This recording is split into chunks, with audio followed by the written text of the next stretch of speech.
I know for a fact, and this is coming from a brand designer, so please, you can trust me on this. Businesses can exist without a brand. Hi Jesse, how are you? I'm good. How are you?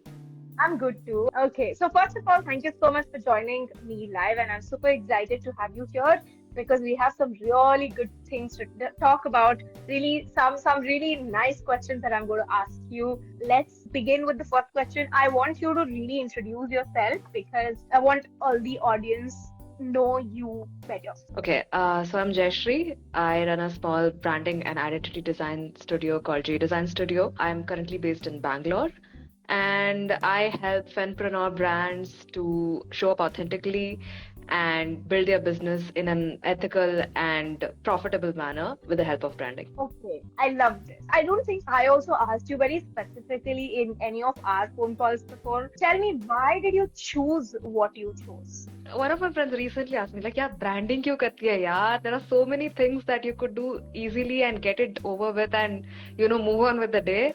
But why do you do branding? So actually, that made me sit and think about this. Why did I actually choose branding? Because I think branding is my loophole into doing everything. Branding is that umbrella that actually covers each and every touch point of a business there is. And I want to impact a business in every possible way. I want to help them with every single aspect of their business that is related to reaching the customer. And I think branding is the base for doing that. I have always been interested in, looking at a brand's packaging, a brand's logo, and like the menu card. And we are typical designers who keep judging a brand based on their touch points, like print collaterals.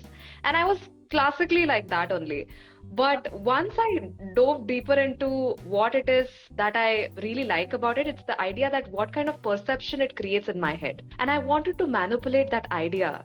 And it was very powerful a thought for me when I thought that if we present a brand in a certain way, we can actually manipulate how the brand actually interacts with a customer. Because that sort of power felt really good to have. I think that's why I really enjoyed branding. That sounds like an evil mastermind sort of thing. It's not, but that's a kind of visual impact I would like to create with by helping certain brands. Yeah. I mean, I do agree that it sounds a little bit evil and it sounds a little bit sneaky. I feel with what I know with working with you, right, on the project, what I Yeah. feel is that you know how to really like bring forward what has to be brought forward sometimes. This is a very interesting question that I have many people asking me as well, that why did you choose those colors? Because I had very like extremely different set of colors before what we came to as of now to represent my brand. You know which one you want to put in front of the audience more. Yes. So I go by this example, which is that if you're talking to everyone, you're talking to no one. And all I want for my clients is that they speak to their ideal customers.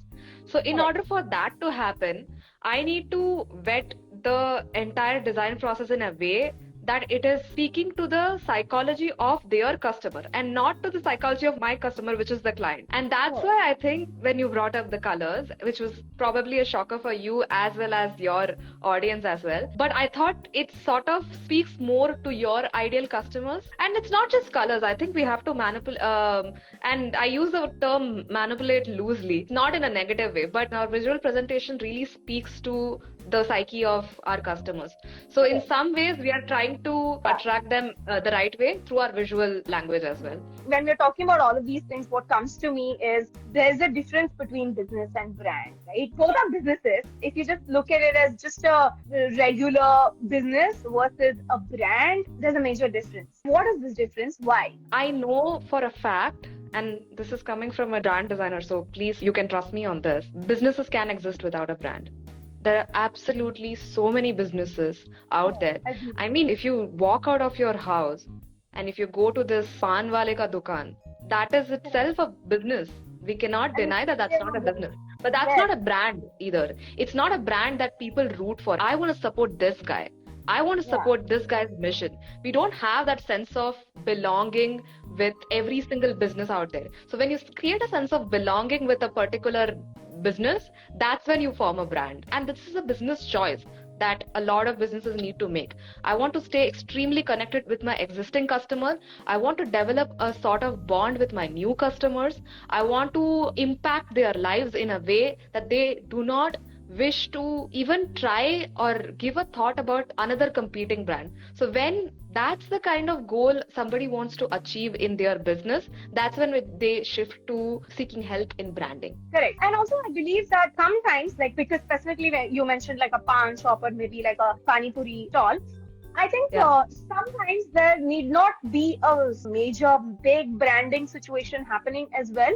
Because I know, for example, if this specific pani puri wale bhaiya is not there, then probably I skip it. I'll eat tomorrow Yeah. because I like Yeah. his food so much.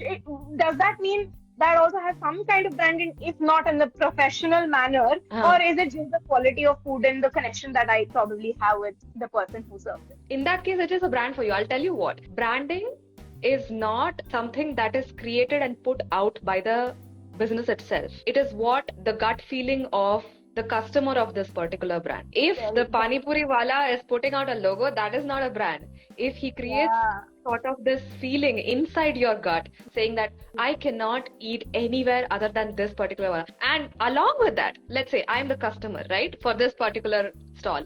If I want to recommend this place to somebody, that's when the brand visuals come in place. The logo, the colors. How do I correlate this particular shop to a certain psychological shapes or identifying it in a particular manner?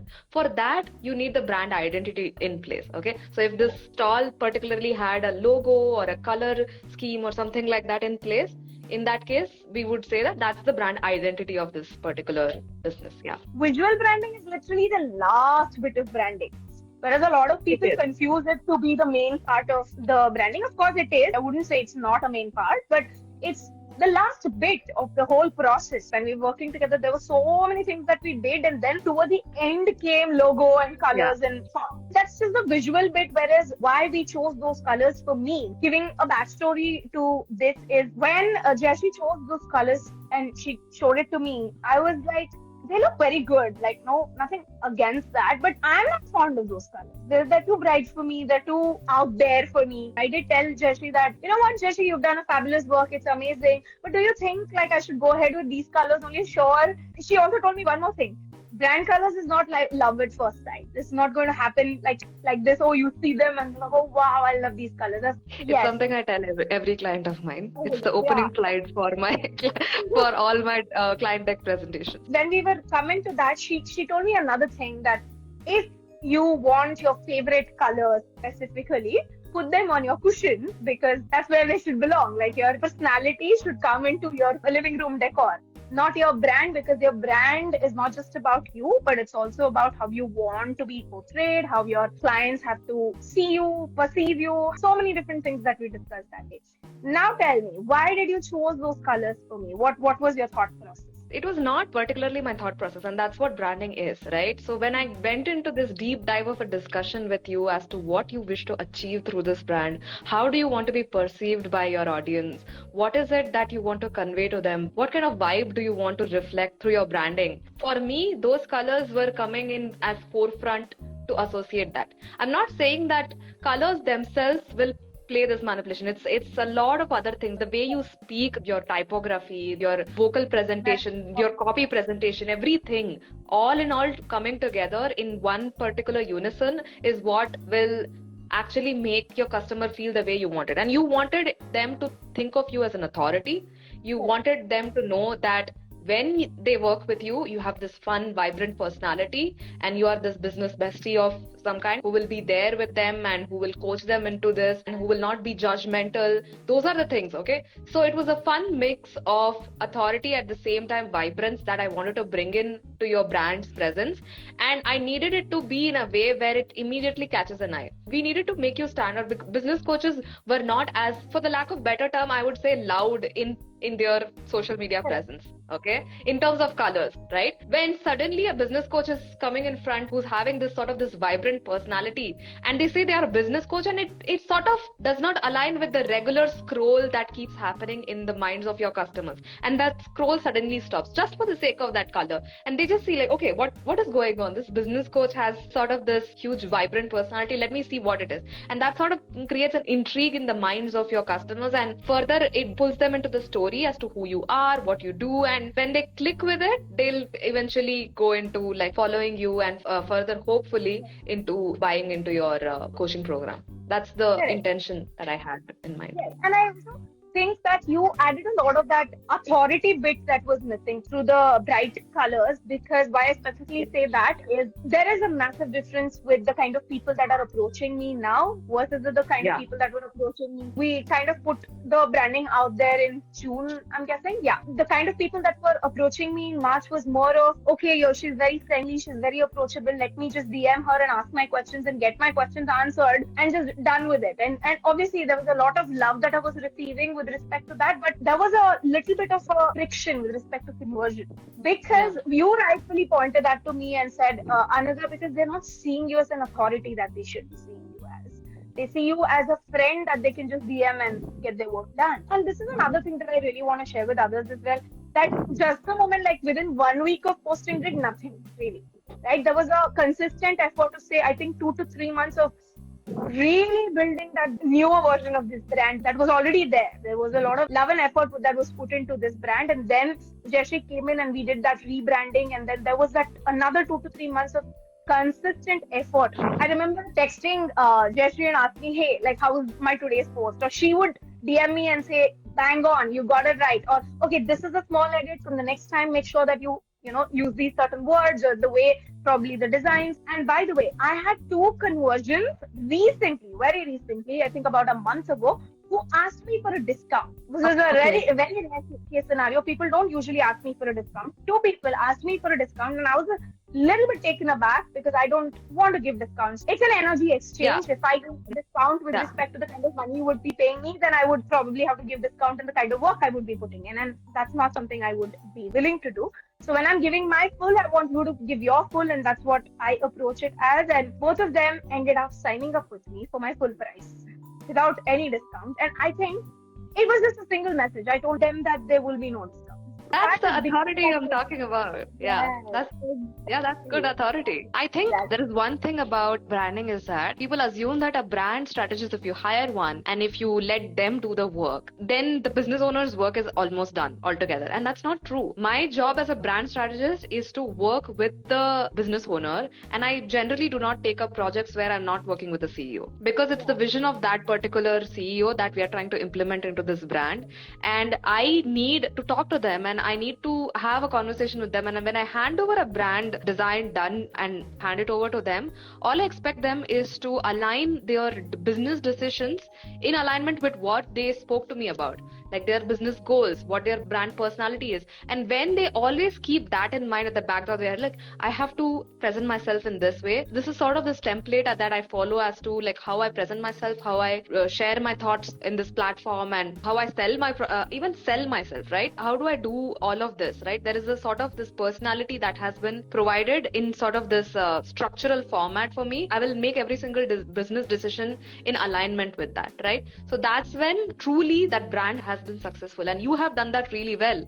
When you refused to take up that project coming from this client and you said, I'm sorry, that's just my pricing, I cannot negotiate with you on that. That's you showing authority, and you stood by the brand personality. That is a sign for your brand business. So kudos for that. Thank you. But I want people to kind of notice this, what you just said.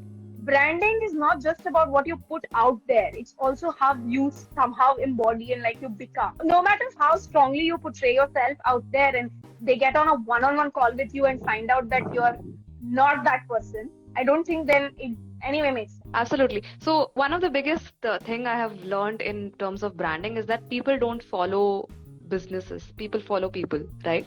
So if you are the face of the brand and if you don't exude those particular aspects of your business, it's hard. we as people have different sort of personality. I'm a completely different person on a Monday than I'm on a Friday, right? But when it comes to business, there are certain values, there are certain personality traits that I need to always keep aligned in order for me to show up authentically. And it's not me faking it.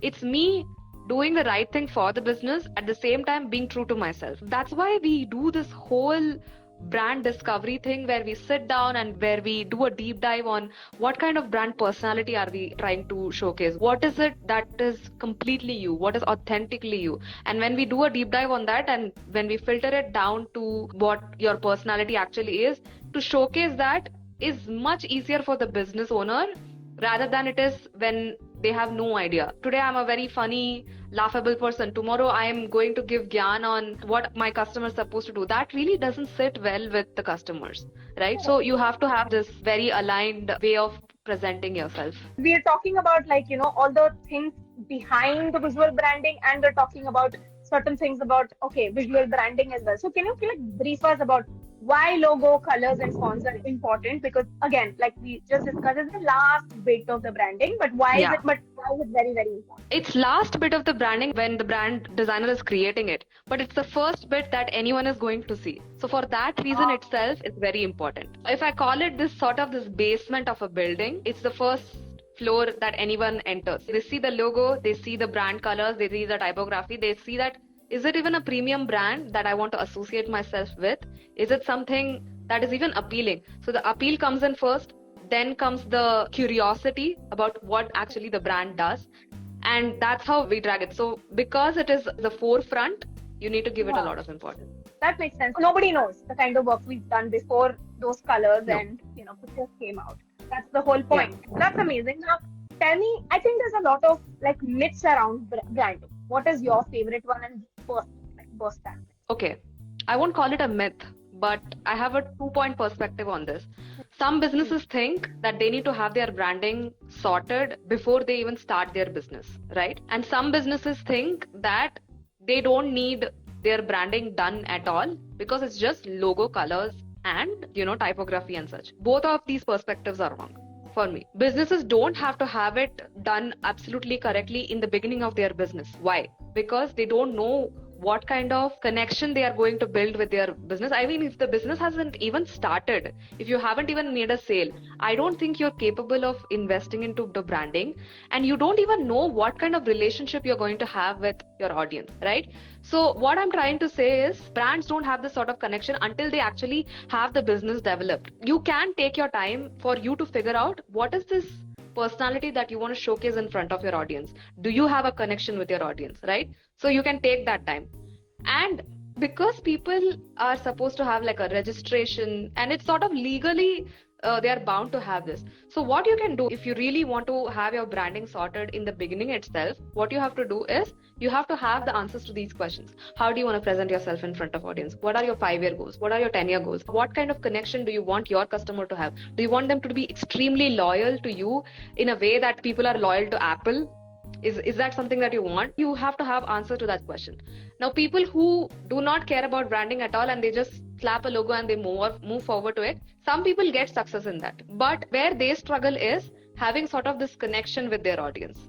It's like, yeah, I identify this brand with this particular logo and I know this is the name of the brand and I'll buy from it. But it is not guarantee that this person will always stick to this brand. One other glamorous, shiny object comes in between, immediately this person is paying attention to the other brand. So that sort of like hold that you want to have in your customers, you won't have. So both of these perspectives are, in my opinion, major problem that you are trying to solve is be present in front of your ideal customer in a best way possible when they need you and you're just right there in front of them. You seem like this knight in a shining armor for them, that you are going to solve that problem for them. And I bet you that this sort of feeling you can create as even a toilet cleaning product. Even as that, you can create a brand. So that's my take on that. Yeah. So what I'm understanding is that there's a level where you have to be before you invest into branding. Yeah. When is the right time? I would say that when you start making sales, but people are not sticking to you, people are not remaining with you as your customers,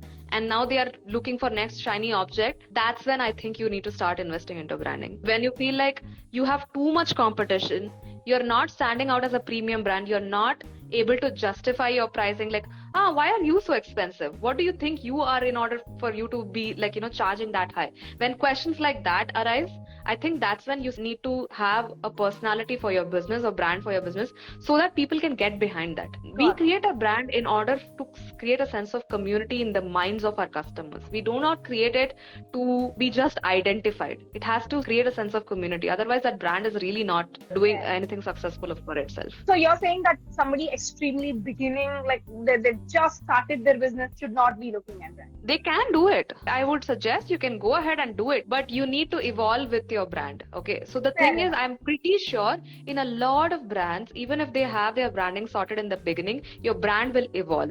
Ultimately, you will have sort of this rebranding experience, which is fine. I want you business owners to give permission to yourself that you will evolve and your brand will evolve along with you. In the beginning, what you need to know is how you want to be in front of your audience, how you want to attract them, what is it that you're selling, how do you make sure that they actually need it, who is this person I'm talking to? That's again ultimately the first question. So when you have answers to those questions, I think you're very much ready to do it in the beginning itself. But the personality part of it will evolve. That is something I'm very certain about. I would also think that maybe, like, I also usually in my coaching program, I suggest people to DIY their branding initially. Once there is some kind of substantial growth in the business, some sales happening, some movement forward happens, that's when I suggest, okay, now is the time to, hire a specialist to do this. So if you were to give, like, say 3 tips for somebody that is at a level to DIY, is rightfully at that level, what would your idea or suggestion would be? Firstly, what I want to say is a lot of businesses, including myself when I started, right? There is this immense fear or some sort of this procrastination about starting, which is like, I don't have my logo started. And not all businesses are social media based, but they are in some sort of like ads are involved in certain brands, print ads or some other form of communication. Communication with customer is happening in some or other way for every single brand out there, right? So in that communication, what kind of personality do you want to showcase? What colors do you associate with particularly that personality? Make a very detailed analysis on who your ideal customer is. It does not have to, I want everyone from my 20s to 60s. I want everyone as my customer. I don't care. I don't want one only particular. No. Define this person. I know it's very hard. Pick one person, male or female. Are they college going? If I had hundreds and thousands of customers with exact same personality, I would want to be this person because they are my best customer. You know why? Because they will bring me more people like that, right? So you have to think of one person like that, just one, and define what kind of personality they have, what kind of things they like, what kind of brands they like, and how can I make myself look like this particular person's favorite brands, right? When you think of that, that's when your brand starts to come alive. This person really likes fun, vibrant stuff, colorful stuff. They have this peppy personality. Maybe if I have my brand copy, even caption or the colors in certain vibrant format, maybe I'll just attract their attention, right? So that's how you sort of get their attention. So think of your customer first, analyze them, define a personality based on their liking, and based on that personality, define your brand's colors, visual language, and logo. So those are the 3 steps. I also see a lot of, just get your logo designed. That just doesn't sit right with me. It doesn't feel like it's the right way to move forward. It's for people who do not have anything in the beginning to get started. And if they come across a brand strategist, they are going to feel like, I don't even have a business started yet. I haven't even made money yet. This is a bizarre amount for me to spend on a brand strategist. Just fair enough. If you feel like you haven't made any money and to hire a brand strategist, of course, it's going to feel bizarre. But in that scenario, you can get started on something that is basic.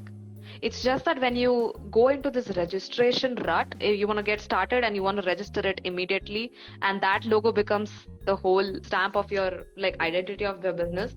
And then when you hire a brand strategist and they say that this is not aligning with what your ideas and goals of this particular is, that's when the hiccup happens. I mean, if you were ready to do it immediately for a registration for your first time, I think you can give it enough thought to do it in the second time as well. And if you're ready to do that, go hire a brand strategist at a point when you're ready for it.